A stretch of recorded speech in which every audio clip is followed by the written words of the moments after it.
программа токталышы. Кеттік ла, кіреміз ма?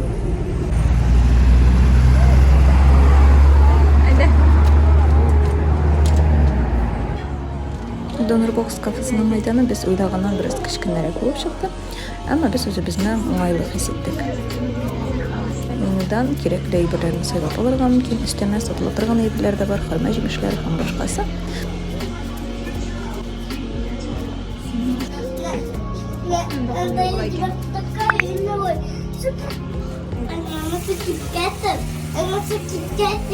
Тірі тұрған әйбірі, кипкетер ансы. Кухня бізге ғымымен өткенде ұшады.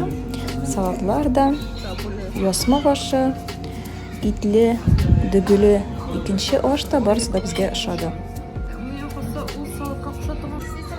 4 кішілік итіне біз мен шулай ортаға қойырға деп заказ берген едік. Аман аннары сұрадық та бізге әр кішіге айырым бөліп берділер. Сервис яғынан официантларының клиентларға қаратын мөнәсәбәте бойынша біраз ғана эшләргә кирәк дип уйлыйбыз, чөнки безгә біраз ғана дәфа мөнәсәбәт тойдык үзебезгә. Калган яктан безгә ошады. Балалар өчен аерым бер урын булса, біраз ғана якынрак булса, кул юу урыны матурак булса, тагын да әйбәтрәк булыр иде әлбәттә. Ә болай кафега тагын килергә мөмкин дип уйлыйм.